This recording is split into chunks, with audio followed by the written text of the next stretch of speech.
ઘર જોઈને દીકરી ન દેવી, વર જોઈને દીકરી દેવી. શું જોઈને દેવું? વર જોઈને દીકરી દેવી. મોટો બંગલો જોઈને દીકરી ન દઈ દેવી. પૈસામાં મોહ પામી અને ગધેડાની ડોકે હીરો ન બાંધવો કોઈ દિવસ.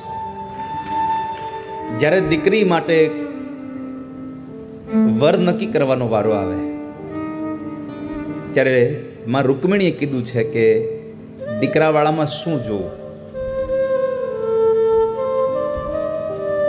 સાંભળજો અત્યારના મા બાપ, પોતાની દીકરીનું જ્યારે વેવિશાળ કરવાનો સમય આવે ત્યારે શું જોવું સાંભળજો. અત્યારની યુવાન દીકરીઓ, માં રૂકમિણીએ કહ્યું છે કે જ્યારે તમારે વિવાહ કરવાનો સમય આવે, કોઈની સાથે સંબંધ જોડવાનો સમય આવે ત્યારે ક્રમશઃ વસ્તુ જોવાની છે, આડાવળી નહીં.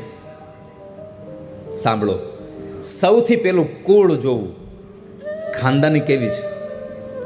અત્યારે શું જોવામાં આવે? સૌથી પહેલા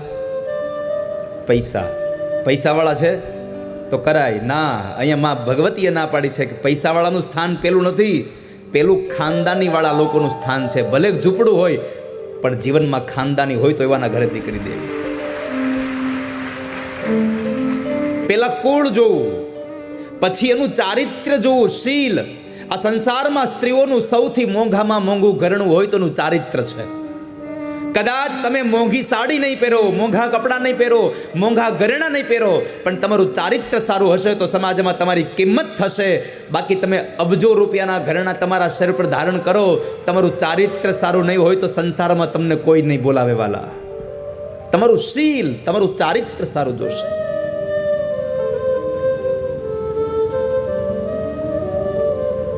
પહેલા સ્થાનમાં કુળ જોવું, બીજા સ્થાનમાં ચારિત્ર્ય જોવું, ત્રીજા સ્થાને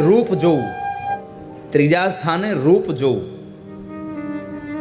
પૈસાના મોહમાં જેવા તેવા કદરૂપા છોકરા હારે પરણાવી ન દેવું.